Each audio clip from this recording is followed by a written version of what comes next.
Hello viewers, आप सबका हमारे चैनल एम्पलीट्यूड स्टडीज़ 2.0 में स्वागत है। और आज के इस वीडियो में हम जो त्रिस्तरीय पंचायत चुनाव 2021 चल रहा है, इसमें जो शुरुआत से लेकर के और लास्ट तक जो जो काम आपने करने हैं एज ए पीठासीन, उसके बारे में संपूर्ण जानकारी प्राप्त करेंगे। और काफ़ी अच्छी तरीके से हम सारे प्रपत्र देखेंगे, किस तरह से भरने हैं, क्या करना है, A to Z कार्य हैं।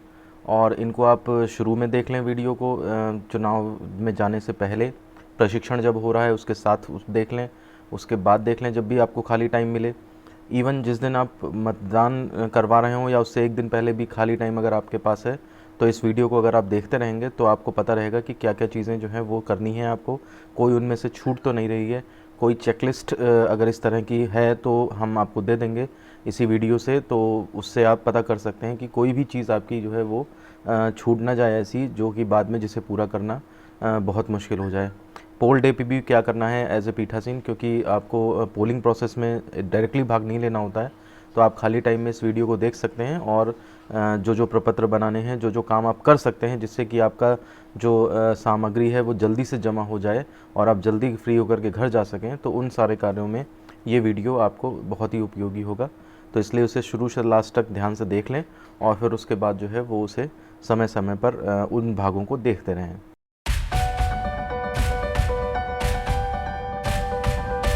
तो देखिए, सबसे पहले जब इस चुनाव में आपकी ड्यूटी लगेगी, एक चरण निकल चुका है इसका, तो चुनाव में जब ड्यूटी लगेगी आपकी पीठासीन के रूप में, तो इसके लिए आपको ड्यूटी कार्ड एक आपके डिपार्टमेंट के थ्रू आपको मिलेगा।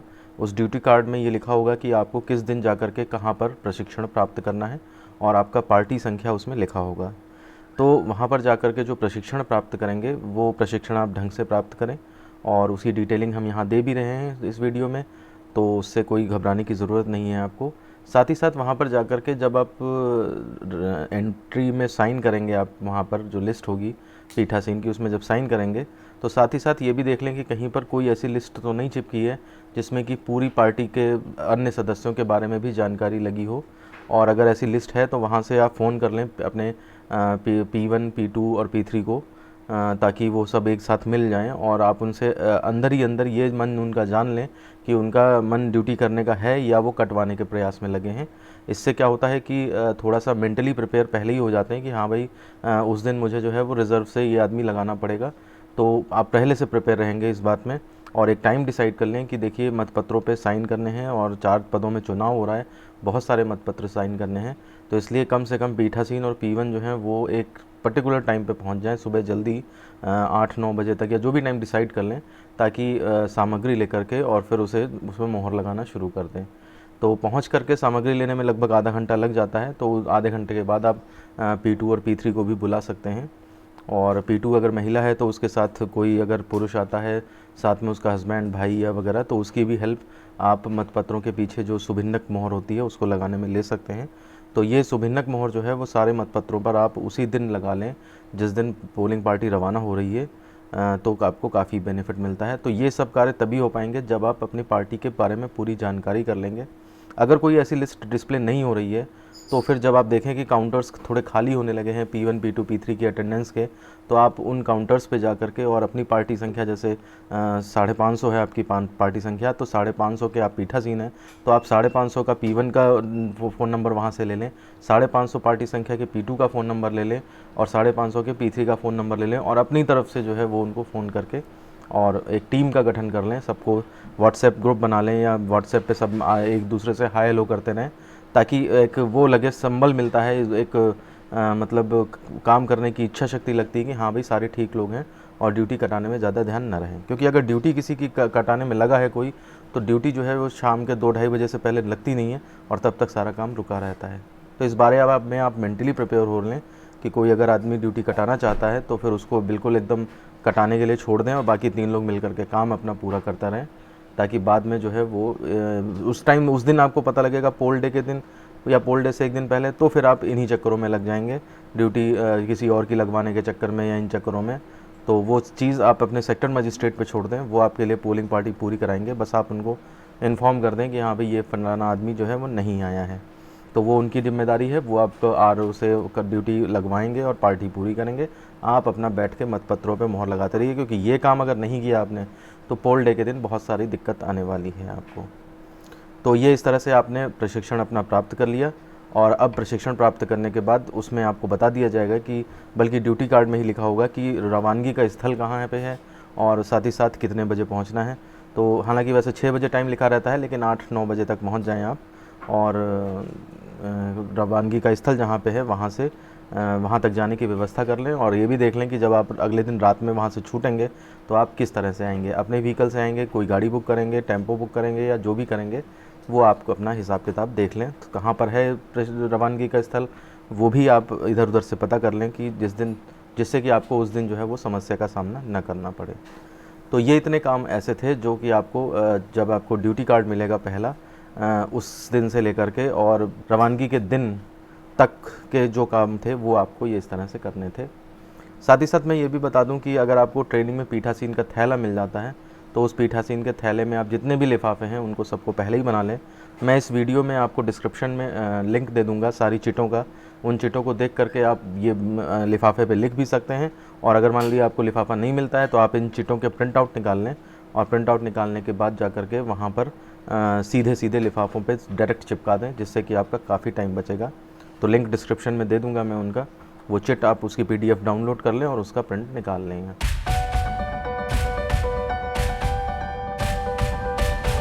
आइए अब चलते देखते हैं कि पोल डे से जब एक दिन पहले पार्टी की रवानगी हो रही है तो उस दिन आप वहाँ पर जा कर के क्या क्या चीज़ें करेंगे, क्या क्या चीज़ें देखेंगे, किस किस तरह से मतदान सामग्री प्राप्त करेंगे, और क्या क्या काम उस दिन आप कर सकते हैं ताकि आपका अगले दिन का काम हल्का हो जाए। तो देखिए, सबसे पहले आपने पहले ही अपने पार्टी मेंबर्स से टाइम मैच कर लिया होगा कि इस समय हम पहुँचेंगे, तो उतने समय मान लिया सपोज़ करिए 9 बजे अगर टाइम सेट किया है तो 9 बजे आप पहुँचें, आपके सारे पार्टी के लोग पहुँचें और अपनी अपनी अटेंडेंस लगाएं। पहले अटेंडेंस लगाने के बाद आपको दूसरा ड्यूटी कार्ड मिल जाएगा, जिसमें कि आपको ये दिया रहेगा कि आपकी जो ड्यूटी है वो किस बूथ पे, कौन से मतदेय स्थल पर लगी है, और कहाँ किस गांव में लगी है, वो पूरा नाम आपको डिस्प्ले किया रहेगा।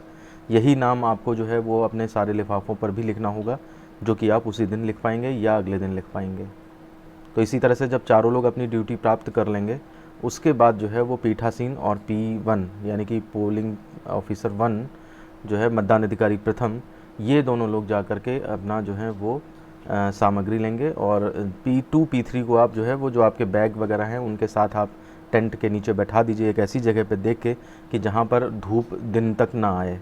सूरज की डायरेक्शन देख लें आप इस हिसाब से कि धूप दिन तक ना आए, और वैसे में फैला करके सामान इस तरह बैठ जाएं। शुरू में होता यह है कि सामान पास पास रख दिए और बैठ गए तो लोग और इधर उधर जमते चले जाते हैं, और फिर बाद में पता लगता है मतपत्रों को रखने की और फैलाने की जगह ही नहीं रह जाती है। तो फैल करके थोड़ा स्पेस लेके बैठ जाएं, क्योंकि 4 लोगों ने बैठना भी है, 4 लोगों का सामान भी है, और साथ ही साथ मतपत्र वगैरह पे चिन्ह वगैरह लगाने हैं, सुभिन्नक मोहर। तो उसके लिए पर्याप्त स्पेस लेकर के, और ये देख करके कि ऐसा ना हो अभी तो छाया है और पता लगा 2 बजे 3 बजे वहाँ पे धूप आ जाए। तो ऐसी कोई जगह चुनाव करके आप उसमें बैठ जाएं। इस काम के लिए जल्दी जाना पड़ता है। अगर आप सोचते हैं कि 12-1 बजे जाएंगे और तो वो ठीक बात नहीं है, फिर आपको ना तो प्रॉपर जगह मिलेगी, हर जगह आपको लंबी लंबी लाइनें मिलेंगी। अगर आप सोचते हैं कि 11-12 बजे जाएंगे आप, तो फिर उस केस में आपको हर जगह अटेंडेंस में भी लंबी लाइनें मिलेंगी, मतदान सामग्री लेने के टाइम भी लंबी लाइनें मिलेंगी, और सब जगह आपको देर का सामना करना पड़ेगा। तो टाइम जो है टोटल मिला के 1-2 बजे आप जो है वो इस काम के लिए बैठ पाएंगे कि सुभिन्नक मोहर लगा लें और ये सब चीज़ें कर लें। तो इसलिए आप सुबह जल्दी जाएं, तो वही आपके लिए मानसिक सुकून देने वाली चीज़ रहेगी। और साथ ही साथ आपके ड्यूटी कार्ड पे जो नया ड्यूटी कार्ड मिलेगा उस पर यह भी लिखा रहेगा कि सेक्टर मजिस्ट्रेट कौन है आपके, उनका फ़ोन नंबर लिखा रहेगा। पोलिंग पार्टी के अदर मेंबर्स जो भी नंबर लिखे रहेंगे। अगर आपका पहले परिचय नहीं हो पाया है तो उसी टाइम फ़ोन करके आप परिचय प्राप्त कर लें।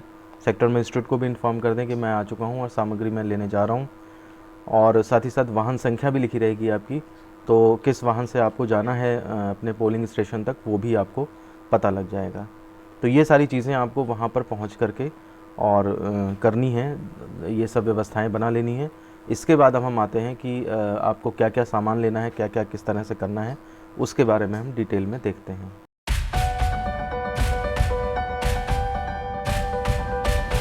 पीठासीन अधिकारी नियत काउंटर से संबंधित मतदेय स्थल हेतु मतदान सामग्री एवं बैलेट बॉक्स प्राप्त कर मतदान सामग्री की सूची एवं बैलेट बॉक्स के संचालन हेतु दिए गए निर्देशों के अनुसार जांच लें। ट्रेनिंग में आपको बताया गया होगा कि बैलेट बॉक्स को किस तरह से खोलना है, किस तरह से बंद करना है, किस तरह से पेपर सील लगानी है। ये सब चीज़ें आपको प्रैक्टिकली करके पहले देख लेनी है और फिर आप यहाँ पर आकर के जो है वो चीज़ें चेक करेंगे। यह भी सुनिश्चित कर लें कि आपको दी गई चुनाव सामग्री एवं बैलेट बॉक्स आपके मतदेय स्थल से संबंधित है। तो सबसे पहले जब आप जाएंगे, आप अपने निर्धारित काउंटर पे ARO के पास जाएंगे, तो ये जो प्रपत्र आपको दिख रहा है, तो इस प्रपत्र पर जो है वो आपको महत्वपूर्ण सामग्री जो है वो रिसीव कराएंगे। इसमें देखिए polling party number, polling station का नंबर, पीठासीन अधिकारी का नाम, पदनाम और मोबाइल नंबर, ये सब आपका भरेंगे वो। और भरने के बाद देखिए अब जो सामग्री आपको मिलेगी, एक तो निर्वाचक नामावली की कार्यकारी प्रति मिलेगी, ठीक है ना। इसमें आपको लिखा रहेगा, ये 5 संख्या में मिलेंगी आपको। तो उसके बाद निर्वाचन लड़ने वाले अभ्यर्थियों की सूची, सदस्य ग्राम पंचायत, ग्राम प्रधान, क्षेत्र पंचायत सदस्य व जिला पंचायत सदस्य। वैसे जो है वो अभ्यर्थियों की सूची 3-3 प्रतियों में मिलती है, लेकिन कभी कभी 2 दे देते हैं, कभी कभी 1 दे देते हैं।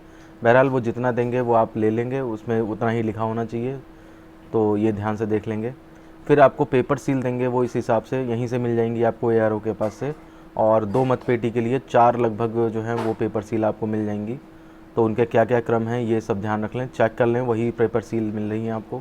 उसके बाद सुभिन्नक चिन्ह की रबड़ मोहर, सदस्य ग्राम पंचायत और ग्राम प्रधान के लिए 1 मोहर होगी जो सिंगल बॉर्डर वाली होगी, और क्षेत्र पंचायत और जिला पंचायत सदस्य के लिए 1 मोहर होगी जो कि दोहरे बॉर्डर वाली होगी। इन पर जो है वो 1-1 सील होगी। ये भी आप काउंटिंग करके देख लें कि वो मोहर है या नहीं है। उसके बाद आपको जो है वो मतपत्र मिलेंगे। तो ये देखिए, ये जो प्रपत्र है इसमें मतपत्र जहाँ जिस पोलिंग स्टेशन के लिए था वहाँ पे ग्राम पंचायत सदस्य का निर्विरोध चुनाव हो गया था, इसलिए इसके लिए कोई मतपत्र नहीं मिले। तो ये आपका काम हल्का हो गया यहाँ पे थोड़ा। लेकिन अगर मान लिया सपोज़ करिए यही अगर चुनाव होता तो ये हो सकता था कि गांव में 5 वार्ड हैं और आपके बूथ पे भी उसमें से 3 वार्ड मान लिया आपके बूथ पे हैं, तो 3 वार्ड में अलग अलग अगर लोग खड़े हो गए तो वार्ड वाइज आपको 3 तरह के मतपत्र यहीं पे मिल जाते। सफ़ेद कलर के होते हैं ये।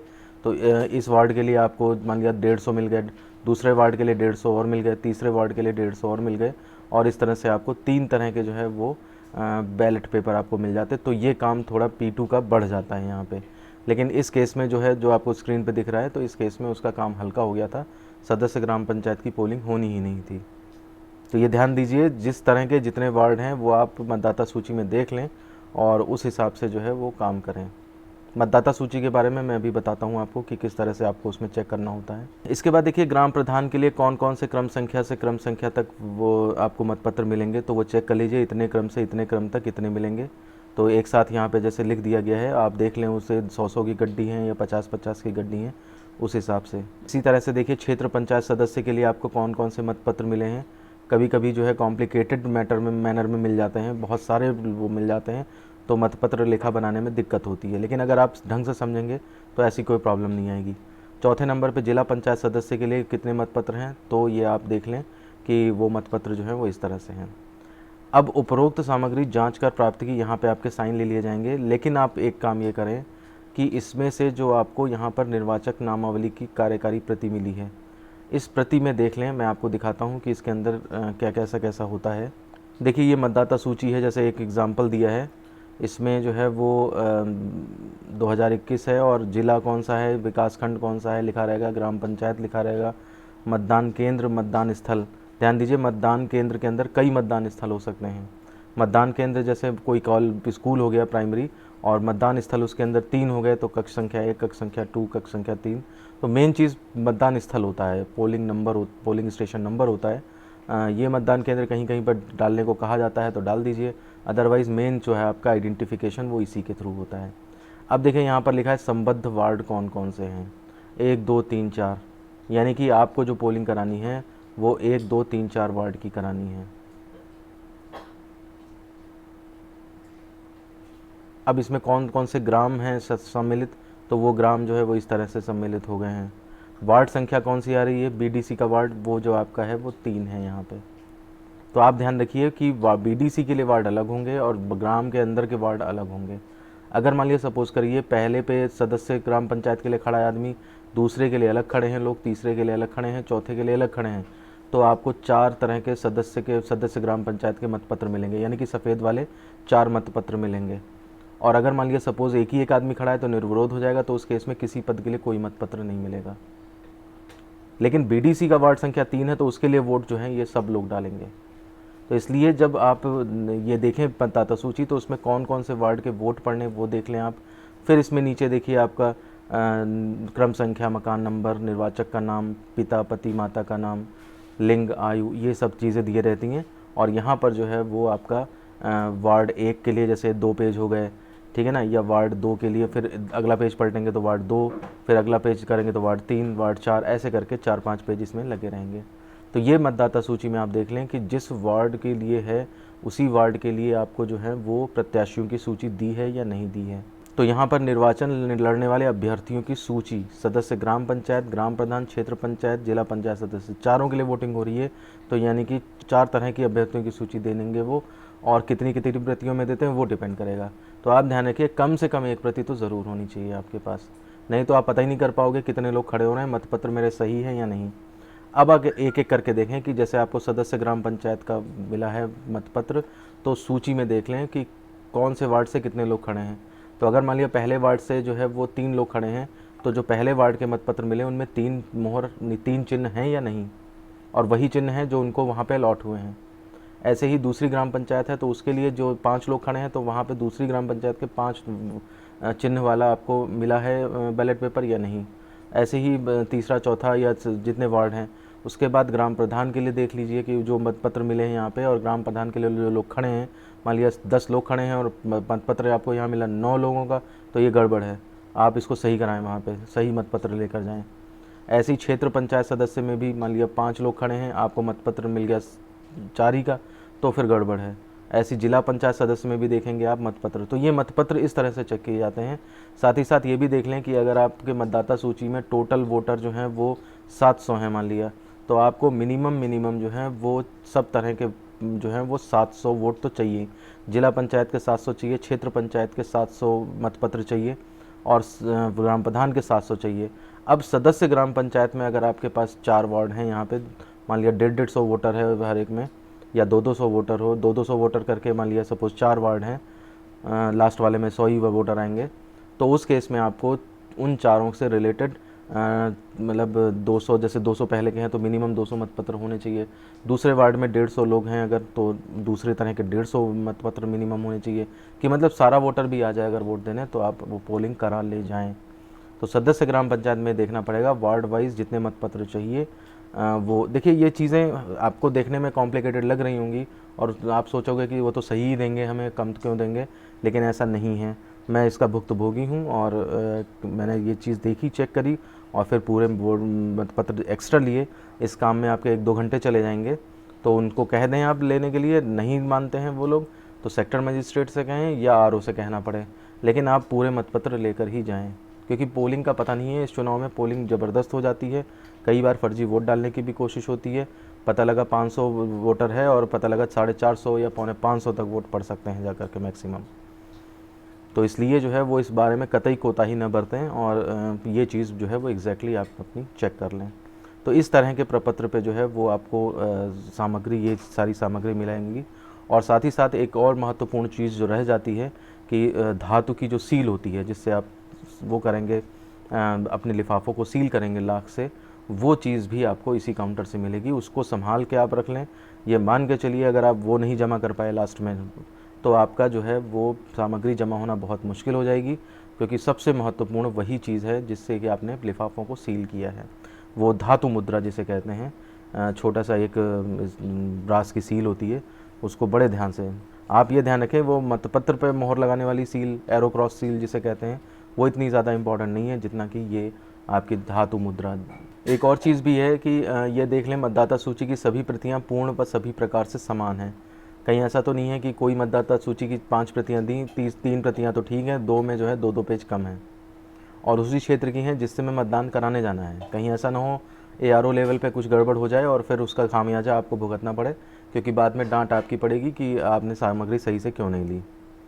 प्रत्येक अनुपूरक सूचियाँ सभी प्रकार से पूर्ण हैं, मतलब कुछ वोटर बड़े हैं या कुछ वोटर हटे हैं या कुछ वोटर काटे गए हैं, तो ये जो अनुपूरक सूचियाँ पीछे लगी होती हैं, एब्सेंट, शिफ्टेड और डिलीटेड जो होती हैं, एएसडी, ये चीज़ चेक कर लें कि हर मतदाता सूची के पीछे जो है वो लगी हैं कि कोई जितने वोट बढ़े हैं वो या जितने काटे गए हैं, तो वो उस हिसाब से आप जो है वो, और अगर काटे गए हैं वोट तो उस केस में उसके वोटर लिस्ट में उसके ऊपर लाइन खींची है या नहीं खींची है, ये सारी चीज़ें जो हैं वो पूरी तरह से चेक कर लें। अगर कोई कमी होती है तो आप अपने सेक्टर मजिस्ट्रेट ARO से मिल करके इस समस्या का समाधान करा लें। देखिए उस टाइम पे सब लोग टालने की कोशिश करेंगे कि अरे देख लो कल वो होगा, ये है वो है, लेकिन आप अपने हिसाब से बिल्कुल श्योर हो लें और हर एक को इन्फॉर्म ज़रूर करें कि आपने इस बात को कहा था। तब अगले दिन जो है अगर कोई प्रॉब्लम आती है तो आपकी हर कोई सुनेगा कि अब आप कुछ नहीं करेंगे, किसी से कुछ बताएंगे नहीं, तो फिर अगले दिन सब आपकी पहले ही डांट पड़ा लगाएंगे कि आपने ऐसा सब क्यों नहीं देखा। देखिए ये निर्वाचन लड़ने वाले उम्मीदवारों की सूची भी मैंने दिखा दिया है आपको, प्रपत्र 13 होता है ये, और इसमें देखिए जो ग्राम पंचायत है उसका नाम लिखा है और उसका जो है देखिए उम्मीदवार का प्रधान मगरास प्रधान, ठीक है ना, प्रधान पद के लिए है। और अब उम्मीदवार का नाम देखिए यहाँ पे जो है वो 10 लोग हो गए और इनका प्रतीक जो प्रतीक मिला है, इन्हें चिन्ह मिला है, वो इस तरह से ये मिला है आपको। तो आप अपने मतपत्र पे देख लें कि प्रधान का जो मतपत्र मिला है वो आपका हरे रंग का होता है। तो उसमें आप ये पूरी तरह से चेक कर लें कि अगर 10 वोटर हैं तो 10 चिन्ह होने चाहिए और यही वाले चिन्ह होने चाहिए जो यहाँ पर आपके लिखे हुए हैं। इतना अगर आपने चेक कर लिया तो आप बिल्कुल कॉन्फिडेंस के साथ आप वोटिंग करा ले जाएंगे, ठीक है ना। कि अब यहाँ पर 10 हैं और आप वहाँ आपने मिला है जो मतपत्र वो 9 ही है, यहीं तक है, मान लिया सपोज़ करिए आपके फटे हुए सही से नहीं है, तो फिर आप जो है वहाँ जा कर के दिक्कत आपको होनी पक्का है, क्योंकि ये 10वां वाला जो कैंडिडेट है वो आपके लिए दिक्कत खड़ी कर देगा। और फिर आप कहोगे कि सूची में तो 10 हैं और यहाँ 9 हैं, तो यानी कि सारी गलती आपकी मढ़ दी जाएगी। गलती होगी किसी और की लेकिन वो मढ़ आपके ऊपर दी जाएगी, तो इसलिए इस चीज़ पे श्योर हो लें आप।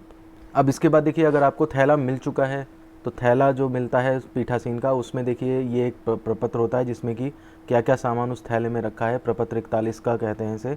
और मतदान टोली के लिए निर्वाचन सामग्री का विवरण जो होता है वो इसमें लिखा रहता है। तो आपको अगर थैला मिल चुका है तो पहले ही चेक कर चुके होंगे आप इस तरह से, और अगर नहीं मिला है तो उसी दिन मिलेगा। तो फिर आप अपने P1 के साथ बैठ के पहले थैला ले लें और फिर उसके बाद उसके साथ बैठ करके ये सब चीज़ें चेक कर लें कि जैसे अमिट स्याही की मात्रा 2 अदद होनी चाहिए, पीठासीन अधिकारी के लिए धातु मुद्रा मेटल सील 1 अदद, ये ARO लेवल पे दी जाएगी, थैले में नहीं मिलेगी आपको। पेपर सील भी ARO लेवल पे दी जाएगी। अब 6 हैं या 4 हैं वो डिपेंड करेगा कि आपके यहाँ पोलिंग करवाने वाले लोग क्या कर रहे हैं। एरो क्रॉस रबर स्टैंप 4 अदद होती है और पुशर, कपड़े का थैला, मतपेटी। कपड़े का थैला वो मतपेटी पे चढ़ाने के लिए होता है। जैसे ही कपड़े का थैला मिले आप ये थैला मिले और फिर उसके साथ ही साथ मतपेटियाँ भी आपको 2 लेनी पड़ेंगी। मतपेटियाँ लेने के साथ साथ ये देख लीजिएगा कि वो मतपेटियाँ सही से काम कर रही हैं, आप उन्हें खोल बंद कर पा रहे हैं सही से या नहीं कर पा रहे हैं, तो अदरवाइज़ फिर अगले दिन प्रॉब्लम आ जानी है। साथ ही साथ एक टुकड़ा ले लें कागज़ का और उस कागज़ के टुकड़े को आप जो है वो पेपर सील की तरह इस्तेमाल करके देख लें कि स्लॉट्स कोई दबे तो नहीं है। पता लगा अगले दिन जो है पेपर सील घुस ही नहीं पा रही उसमें और फिर आपका पोलिंग फिर नहीं हो पाएगी। तो इसलिए ये ज़रूर चेक कर लें कि पेपर सील जो है उसके अंदर एंटर हो पा रही है या नहीं हो पा रही है। मतपत्र, निर्वाचक नामावली की प्रतियाँ, और देखिए इसमें प्रतिपर्ण धक्के से अलग करने के लिए धातु की पत्ती, ये सब चीज़ें जो हैं छोटी छोटी चीज़ें हैं, सूजा, धागा, माचिस, ब्लेड और ये सब चीज़ें जो हैं वो आप अपना चेक कर लें थैले में। फिर ये लिफाफे हो गए, पट्टियाँ हो गई, मतदाताओं के प्रवेश की पट्टी, दफ्ती का टुकड़ा, ये सब डिटेल में है, या आप देख लीजिए जिन्होंने ड्यूटी करी है उनको पता भी होगा कि इसमें से ये इस तरह से मिलाया जाता है। नए लोग हैं तो उनको ये कागज़ मिलेगा ही, मैंने एक सैंपल के लिए यहाँ पे आपको दिखा दिया है। तो इससे आप चेक कर लेंगे कि थैले में सामग्री पूरी है या नहीं। अगर कोई सामग्री कम है तो उसको आप वहीं पर पूरा कर लें। सबसे मेन जो मैं बता दूं आपको क्या क्या चीज़ें हैं, एक धातु की सील है जो आपको मिल चुकी है ARO से, और इस थैले में आपको एरो क्रॉस सील जो है जिससे मत दिया जाएगा वो ज़रूरी है। उंगली पे लगाने वाली इंक जो है वो ज़रूरी है, ठीक है ना। लिफाफे नहीं मिलेंगे तो आपको कोई दिक्कत नहीं है, आप जो है अगले दिन लौट के यहाँ पे लिफाफे मिल जाएंगे, जब जमा करने आएंगे तो यहाँ पर मिल जाएंगे, ठीक है ना। बाकी सारी चीज़ें स्थानीय स्तर पर व्यवस्था करी जा सकती है। स्टैम्प पैड भी मिल जाएगा आपको स्थानीय स्तर पर ख़रीदने से, लेकिन ये चीज़ें जो हैं वो जो उंगली पे लगाने वाली स्याही है जिससे आपको वोट देना है, एरो क्रॉस सील, धातु की सील, ये वहाँ नहीं मिलेंगी आपको कभी भी। तो ये चीज़ें ज़रूर ध्यान रख लें कि ये चीज़ आपके पास होनी चाहिए। आइए देख लेते हैं मतपत्र किस तरह का होता है। तो मतपत्र का नमूना देखिए, जैसे प्रधान ग्राम पंचायत लिखा है, निर्वाचक नामावली की भाग संख्या। इसमें भाग संख्या में देखिए जो क्या बोलते हैं, जैसे मान लिया एक गाँव में 3 बूथ हैं तो जैसे मान लिया 109, 110, 111, तो इसमें आप जो है वो अपना पोलिंग स्टेशन नंबर ही डाल सकते हैं कि जैसे गांव में 3 भाग कर दिए तो भाग संख्या 1, 2, 3 डालने की बजाय आप अपना पोलिंग स्टेशन नंबर ही डाल दें जो आपको मिला है। मध्य स्थल क्रमांक वही डाल दें। निर्वाचक की क्रम संख्या ये आपको मतदाता सूची में देख करके मिल जाएगी, और यहाँ पे आप उसके अंगूठे या साइन ले लें। ये इतना हिस्सा जो है वो आपका प्रतिपर्ण कहलाता है, ये गड्डी में लगा रह जाएगा। और इसके नीचे का हिस्सा जो है, जैसे ये अनाज ओसाता किसान है और इमली कन्नी, ये 3 हैं जैसे इसके अंदर, तो ये आपका ये पोर्शन मतपत्र कहलाता है। ये आपका देखिए इसमें प्रतिपर्ण है ये इतना हिस्सा, और इतना हिस्सा मतपत्र है। यहाँ से जो है वो फाड़ करके ये दे दिया जाता है। तो ये चिन्ह जो है ज़रूर देख लें आप। ये जैसे 3 वोटर खड़े हैं, 3 उम्मीदवार अगर खड़े हैं तो 3 चिन्ह ज़रूर होने चाहिए। उनके जो चुनाव चिन्ह मिले वही साइन छपे होने चाहिए, तभी आप समझ लीजिए कि कोई दंगा फसाद होने से बचेंगे आप। अदरवाइज़ इसमें कोई भी प्रॉब्लम हुई तो कोई इसमें रियायत नहीं है, सारी गलती जो है वो आपकी बता दी जाएगी। देखिए एरो क्रॉस सील जो है वो इस तरह की होती है। इसमें जो है वो लकड़ी का ये स्ट्रक्चर होता है पूरा, और ऊपर नीचे जो है वो इसके ये दोनों तरफ मोहर लगी रहती है। अब आप ये चेक कर लीजिएगा, कभी कभी ये जो मोहर होती है ये इतना हिस्सा ये अलग होता है, कभी कभी ये खींच करके निकल भी जाता है। तो आप चेक कर लें कि जो आपको 4 दी गई होंगी, यहाँ तो डायग्राम में 9 दिख रही हैं, लेकिन आपको ये 4 दी जाएंगी, तो चारों के दोनों तरफ, इस हिस्से पर भी और इस हिस्से पर भी आपको ये साइन लगा है, ये चेक कर लें। और साथ ही साथ एक प्लेन पेपर पे लगा के देख भी लें कि ये जो है साइन सही से इम्प्रेशन आ रहा है या नहीं आ रहा है। आधा अधूरा आएगा तो फिर वोटरों के मन में ये संदेह होता है कि मेरा वोट काउंट नहीं किया जाएगा। तो इसलिए, और चारों के आगे पीछे ये लगा होना चाहिए, क्योंकि अगर मान लिया लगा नहीं है और फिर आपसे वापस करने में अलग अलग मांग लिया गया तो फिर ये गायब है, तो ये आप शक के दायरे में आ जाएंगे। तब आप कहोगे कि मुझे मिला ही नहीं था, तो ये कोई नहीं मानेगा आपसे। फिर ये स्टैम्प पैड इस तरह का मिलता है एक, इनकी संख्या 3 या 4 होती है। और ये देखिए एक अमिट स्याही होती है, ये इंक की स्याही मतलब स्याही होती है। इस डिब्बी को जब आप खोलेंगे, इसके ढक्कन के अंदर एक और ढक्कन लगा रहता है, वो उसको ध्यान से खोलना चाहिए नहीं तो उछल जाता है। और साथ ही साथ इसी पैकेट के अंदर जो है वो इसको लगाने के लिए एक डंडी होती है और आगे ब्रश होता है। तो वही इसको खोल करके, और एक प्याला भी मिलता है, उस प्याले में आपको मिट्टी भर लेनी चाहिए वहाँ पे, और उसमें इस शीशी को जो है वो ढंग से आप जो है उसके अंदर दबा दें और उसमें वो ब्रश डाल दें। ये इतनी होती है कि एक ही शीशी से काम पूरे पोलिंग का चल जाता है, लेकिन फिर भी 2 होती हैं, तो इसको हिला के देख लीजिए, ऐसा तो नहीं सूख गई हो, पता लगा वहाँ पे, क्योंकि ये नहीं है अगर आपके पास तो पोलिंग होना मुश्किल हो जाएगा। फिर आप सेक्टर मजिस्ट्रेट से मांगेंगे, वो देर में पहुँचेंगे, उतनी देर पोलिंग रुकी रहेगी, सारा जिम्मा आपका रहेगा। अब इसके बाद जब आपको सारी सामग्री मिल जाए, मतलब आपको ARO से मिल गई, आपको थैला मिल गया, आपको मतपेटियाँ मिल गई दोनों, सब आपने चेक भी कर ली हैं, धातु की सील भी मिल गई। अब आप जो है वो जहाँ पे आपने P2 और P3 को बैठा रखा है सामान के साथ, वहाँ पे जाएं, आप और P1 अपने, और दोनों चारों लोग मिल करके ये जो है वो सुभिन्नक मोहर जो होती है, सदस्य ग्राम पंचायत और ग्राम प्रधान के लिए जो है वो इस तरह की मोहर होती है, और ये सिंगल बॉर्डर की होती है। और सदस्य क्षेत्र पंचायत जिला पंचायत के लिए चिन्ह की मोहर ये होती है, ये डबल बॉर्डर की। अब देखिए कहते तो हैं डबल बॉर्डर है, लेकिन वहाँ पर कभी कभी ऐसा होता है कि जब आप दोनों मोहरों को लगाओगे तो वो दोनों ही सिंगल बॉर्डर की होती हैं। तो इसलिए आप एक कागज़ पे ज़रूर ये लिख लें कि इस तरह की मोहर में क्या एंट्री होती है और इस तरह की मोहर में क्या एंट्री होती है और क्या क्या उसमें लिखना है, ये चीज़ ध्यान दे दें। तो देखिए विकास खंड तो दोनों में सेम होता है, ग्राम पंचायत और ग्राम प्रधान में, और सदस्य क्षेत्र पंचायत जिला पंचायत में। मतदान स्थल क्रमांक, ये आपका जो पोलिंग स्टेशन नंबर है वो दोनों में सेम आएगा। ग्राम पंचायत में ग्राम का नाम आ जाएगा। तो इस पोर्शन में तो खैर कोई दिक्कत नहीं है। दिक्कत यहाँ होती है, देखिए प्रधान के लिए सभी वार्ड के लोग डालेंगे नंबर, तो जो प्रधान के मतपत्र हैं हरे रंग के, उनमें वार्ड क्रमांक डालने की ज़रूरत नहीं होती है, क्योंकि वो सारे लोग वोटर डालेगा उसके लिए। लेकिन जो सदस्य ग्राम पंचायत है उसमें वार्ड क्रमांक डाला जाएगा। पहले वार्ड के लिए अगर वोट मतपत्र मिले हैं तो उनमें वार्ड क्रमांक 1 डालेंगे आप, दूसरे वार्ड के लिए जो आपको मतपत्र मिले उनमें वार्ड क्रमांक 2 डालेंगे, तीसरे वार्ड के लिए जो मिलेंगे उनमें वार्ड क्रमांक 3 डालेंगे। तो इसके लिए वैल्यू है वार्ड क्रमांक की, सफ़ेद रंग के जो मतपत्र हैं। और जो हरे रंग के ग्राम प्रधान के मतपत्र, इनमें वार्ड क्रमांक डालने की ज़रूरत नहीं है, क्योंकि अगर डाला जाएगा तो 1 2 3 4 जितने भी वार्ड है सारे डाले जाएंगे। तो सारे डालने की बजाय जब सबने वोटर में देना ही है तो फिर उसमें कुछ भी मत डालिए आप। और अगले दिन P2 को ये समझा दीजिए वहीं पर बैठ के कि देखो ये वार्ड इतने को ये नंबर देना है, ये वार्ड 2 को ये देना है, वार्ड 3 को ये देना है। तो वो टेबल पे जो है कागज़ की चिट लगा ले, और कागज़ की चिट लगा के उनके ऊपर ये रख दे मतपत्र, ताकि जिसको क्या फाड़ के देना है किसको, वो ध्यान रखेगा वो। अच्छा, जो सदस्य क्षेत्र पंचायत जिला पंचायत के लिए सुभेदक चिन्ह है या सुभिन्नक मोहर है, उसमें निर्वाचन क्षेत्र क्रमांक, ये प्रत्याशियों की जो सूची है उसमें लिखा होगा ऊपर, ठीक है ना। BDC वाले वार्ड में उसमें लिखा होगा कि कौन सा वार्ड है, वार्ड 8, वार्ड 3, वार्ड 4, वो यहाँ पे पड़ जाएगा। क्षेत्र का नाम वही ग्राम पंचायत का पड़ जाएगा, जिला जो है आपका जो भी है वो पड़ जाएगा। और अगर आपका जो है वो जिला पंचायत के लिए, तो उसके निर्वाचन की जो सूची है, अभ्यर्थियों की सूची है, उसमें उसका क्रमांक पड़ा होगा, वो क्रमांक यहाँ डाल देंगे आप, क्षेत्र का नाम और वो जिला वही आ जाएगा।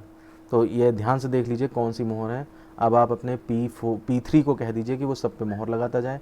P1 P2 P3 जो हैं वो एक एक टाइप के उनको ले लें और उसके पीछे ये एंट्रीज इन पे भरते चले जाएं। और ध्यान रखिए कि वैसे तो कहा जाता है कि पीठासीन को साइन जो हैं वो करने हैं सुबह करने चाहिए, लेकिन ऐसा कुछ नहीं है कि नहीं तो काम जो है आप ही का बढ़ेगा। आप जो है चाहें तो वहीं पर जो है अपना जो है ये साइन वाइन कर लें। ये मैं मतलब नियम के खिलाफ बता रहा हूँ, लेकिन इससे आपको जो है अन्य कामों में फिर बाद में आसानी मिलती है। नहीं तो पता लगा कोई बवाल हो रहा है, कोई कुछ हो रहा है और आपके फिर साइन छूट जाएंगे उसमें करने से और पोलिंग में इफेक्ट पड़ेगा। क्योंकि आपके साथ पुलिस वाले हैं, सारा थैला है आपके साथ, और तो उसी थैले में आप भर लीजिए उनको मतपत्रों को साइन करके, तो कोई ऐसी दिक्कत नहीं होने वाली है। पुलिस वाले भी रहते हैं और मतलब जब तक अति संवेदनशील ये चीज़ नहीं है, अगर आपके पोलिंग सेंटर पे अपने सेक्टर मजिस्ट्रेट से पता कर लीजिएगा इस बात का कि अति संवेदनशील वगैरह इस तरह की चीज़ तो नहीं है। अगर ऐसा कुछ नहीं है तो फिर आप इन पे साइन भी कर लें साथ में, ताकि ये काम आपका जो है वो पूरा हो जाए। 4 पदों के लिए हो रहा है निर्वाचन। अगर 800 वोटर है तो यानी कि 3200 मतपत्र होंगे। 3200 पे ये सारी एंट्री करना एक टेढ़ी खीर है, और साथ ही साथ फिर पीठासीन के साइन इसके नीचे जो होंगे, चिन्ह इस शुभिंदक मोहर के नीचे, वो भी एक मुश्किल काम है। तो अगर आप इस काम को जो है उसी दिन कर लेंगे जिस दिन पार्टी रवाना हो रही है, जब तक और बाकी सामान ले रहे हैं लोग 12, 1, 2 बजे 3 बजे तक आप ये काम जो है वो पूरा कर लें। इतना काम पूरा करने के बाद आप जो हैं वो सारा सामान ढंग से पैक करें, खाना ना खा लें अपना, और उसके बाद अपने वाहन में जा कर के, धूप वूप कम है देख लें, छाया में लगा है वाहन, तो फिर उस वाहन में जाके या उसके पास जाके बैठ जाएं। और या फिर वहीं अगर मान लिया सपोज़ रवानगी के लिए नहीं कहा जा रहा है तो वहीं आप टेंट के नीचे अपना छाया में बैठे रहें। बहरहाल अब आपका काम पूरा हो गया है और आपको अपने पोलिंग स्टेशन की तरफ प्रस्थान करना है। तो सामग्री प्राप्त कर, पूर्ण जांच कर निर्धारित वाहन पर बैठें। तथा अब यहाँ पर देखिए प्रॉब्लम आती है कि अगर आपके पार्टी में कोई मेंबर एब्सेंट है, तो एब्सेंट है तो आप उसको सेक्टर मजिस्ट्रेट को तुरंत बता देंगे, और सेक्टर मजिस्ट्रेट फिर ये उनकी जिम्मेदारी होगी कि वो रिज़र्व से इसकी पूर्ति कराएंगे। उसके जब आपकी पार्टी पूरी हो जाए तभी आप जो है वो वाहन की ओर प्रस्थान करें। वाहन प्रभारी सुरक्षा कर्मियों की उपस्थिति में वाहन में सुनिश्चित कर निर्धारित रास्ते से गंतव्य पर पहुँचें। देखिए होता क्या है कि कायदे में फ़ोर्स को भी जो है वाहन के साथ जाना चाहिए, लेकिन क्या करते हैं फ़ोर्स वाले, कभी कभी अपनी बाइक से या अपने वाहनों से डायरेक्ट पहुंच जाते हैं वहां पे। खैर आपको इससे कुछ लेना देना नहीं, जिम्मेदारी उनकी है, कुछ भी रास्ते में होता है। तो हालांकि आपको चाहिए सेक्टर मजिस्ट्रेट से बात करें, लेकिन वहाँ पे इतना भीड़ भाड़ होती है कि आपकी कोई सुनने वाला नहीं है। एक बार आप बस बता दें कि हमारे साथ कोई पुलिस वाला नहीं है, बाकी वो उनकी जिम्मेदारी है। अगर कुछ होता है तो पुलिस वाले कहाँ थे उन्हीं से पूछा जाएगा, क्योंकि सबको उसी वाहन से जाना ज़रूरी होता है, नियम यही है। तो इसलिए इसके बारे में कोई ज़्यादा चिंता करने की ज़रूरत नहीं है। अब देखिए वाहन से जब आप पोलिंग स्टेशन पे पहुंच जाएंगे तो देख लें वहाँ पे 2 कुर्सी, मतलब 4 कुर्सी होनी चाहिए, 5 कुर्सी होनी चाहिए, 2 ऊंची ऊंची टेबल होनी चाहिए P1 और P2 के लिए, है ना। साथ ही साथ वोटिंग कंपार्टमेंट बना हो, बैठने की व्यवस्था हो पूरी, और और आने जाने का रास्ता, मतलब एक जो वो आपको सामग्री में पट्टियाँ मिली होंगी उनको गत्ते पे चिपका के लटका दें वहाँ पे, या दरवाजे पे ही चिपका दें, आने का रास्ता जाने का रास्ता। अगर 2 दरवाजे हैं तो एक दरवाजे पे आने का रास्ता, एक दरवाजे से जाने का रास्ता, और महिला पुरुष इस तरह से करवा दें, रस्सियाँ लगवा दें, है ना, वोटिंग कंपार्टमेंट कंप्लीट करा दें। अगर ये नहीं है तो आप सेक्टर मजिस्ट्रेट से बताएं, या फिर वहीं स्कूल में BLO होगा या कोई और मिलेगा, वो आप उसको बता करके ये चीज़ें जो हैं वो पूरी करा लें। सायं 4 बजे तक अगर सुरक्षा बल नहीं पहुंचता है तो सेक्टर मजिस्ट्रेट को सूचित कर दें, और इसके उपरांत रात्रि में विश्राम करें तथा सुबह जल्दी उठकर मतदान की तैयारी प्रारंभ करें। देखिए यहाँ पे अगर आपने लिफाफे पहले नहीं बनाए हैं, थैला अगर पहले नहीं मिला है, थैला उसी दिन आपको मिला है, तो उस केस में जो है वो आप यहाँ पर बैठ करके अब थोड़ा सा रोशनी का प्रबंध भी कर लें, मोमबत्ती मिलती हैं एक्स्ट्रा भी ले जाएं। और आजकल वैसे वो LED के बल्ब आते हैं, USB से कनेक्ट हो जाते हैं पावर बैंक से, तो मोबाइल चार्ज करने के लिए भी सुविधा रहती है, और LED का बल्ब भी उससे जल जाता है। तो इसकी रोशनी में आप जो है सारे लिफाफे जो है बना लें और उनको 3 तरफ से सील भी कर लें। और बेटर यही होता है कि टेंडर वोट, चैलेंज वोट ये सब ना ही पड़ने दें। और कहा तो ये जाता है कि निशक्त वाला जो है वो दिव्यांग निशक्त वाले या फिर आयु से संबंधित या फिर इस तरह की जो भी चीज़ें प्रपत्र हैं जो अननेसेसरी होते हैं, ज़्यादातर कोशिश यही करिए कि ये सब नील में जाएं। तो इनके सबके नील के लिफाफे बना के सब बिल्कुल एकदम उनको पूरा पैक कर लें और बाकी सारे 3 तरफ से सील, लाख मोहर सब लगा लें, ताकि आपका अगले दिन का काम थोड़ा सा हल्का हो जाए, ताकि आपका लिफाफा जो है, ताकि आपकी जो मतदान सामग्री है वो समय से जमा हो जाए, जल्दी जमा हो जाए। देखिए कुछ और बातें हैं मैं बता दूं, हालांकि इनका जिक्र कर चुके हैं। सदस्य ग्राम पंचायत के लिए सफ़ेद मतपत्र यूज़ होते हैं, प्रधान ग्राम पंचायत के लिए हरे, और सदस्य क्षेत्र पंचायत के लिए नीला, और जिला पंचायत सदस्य के लिए गुलाबी रंग का जो है मतपत्र यूज़ होता है। तो कलर से भी आप इनको जो है पहचान सकते हैं। और प्रत्याशियों के नाम जो हैं वो मतपत्रों पर नहीं होते, बल्कि केवल जो है चुनाव चिन्ह होते हैं। ऐसा इसलिए किया जाता है, मैं आपको बता देता हूँ, कि बैलेट पेपर जो है वो एक ही छपता है और उसमें निशान भी एक ही तरह से रहते हैं, अलग अलग बैलेट पेपर नहीं छापे जाते हैं। तो अब होता यह है कि जैसे मान लिया सपोज़ करिए 3 लोग खड़े हुए, तो उन्हें शुरू के ही 3 जो है वो चिन्ह दे दिए। दूसरी ग्राम सभा में भी 4 खड़े हुए, तो उन्हें शुरू के 4 ही वाले दे दिए। तो कहने का मतलब है इसी से एक ही तरह के बैलेट पेपर से फाड़ फाड़ के अलग अलग गाँव के लिए, अलग अलग पोलिंग स्टेशन के लिए मतपत्र बना लिए जाते हैं। तो इसलिए सब इसलिए होता है कि ताकि जो है वो काम थोड़ा हल्का हो जाए। नहीं तो अलग अलग गांव के लिए अलग अलग अगर चुनाव चिन्ह लेने लगे, अलग अलग मतपत्र छापने लगे, तो फिर बहुत सारा कन्फ्यूज़न क्रिएट हो जाएगा। तो इसलिए ये चीज़ कही जाती है कि सही ढंग से फटे होने चाहिए। पता लगा आप 4 लोग थे निर्वाचन में और पोलिंग वो जो फाड़ा गया उसको मतपत्र को, तो पता लगा जो है वो 3 ही रह गए उसके अंदर, तो समझ लीजिए दंगा फसाद होना तय है उस दिन। ठीक है ना। तो इसलिए इन चीज़ों से बचें और इस चीज़ को ढंग से चेक कर लें। तो व्यूअर्स, इस वीडियो में हमने देखा कि जब आपको ड्यूटी रिसीव होगी और पंचायत चुनाव के लिए, तो उससे लेकर के और फिर रवानगी स्थल पर जो कार्य किए जाने हैं उनको आपने किस किस तरीके से करना है। और आप जो है अब इस वीडियो में ये सीख गए कि रवानगी स्थल से आप जो है अपने मतदेय स्थल तक पहुंचकर और वहां पर उस एक रात पहले तक क्या क्या काम आपको करने हैं। अब इस वीडियो को फिर मैं यहीं ख़त्म करता हूँ, नहीं तो फिर वीडियो बहुत लंबा हो जाएगा। और अब इससे अगले वीडियो में मैं आपको ये बताऊँगा कि जब अगले दिन सुबह जिस दिन पोलिंग होनी है उस दिन से लेकर के, उस टाइम से लेकर के, और फिर लास्ट में जब आपको सामग्री सारी जमा करनी है तब तक आपको क्या क्या कार्य करने हैं उनके बारे में डिटेल से चर्चा करेंगे।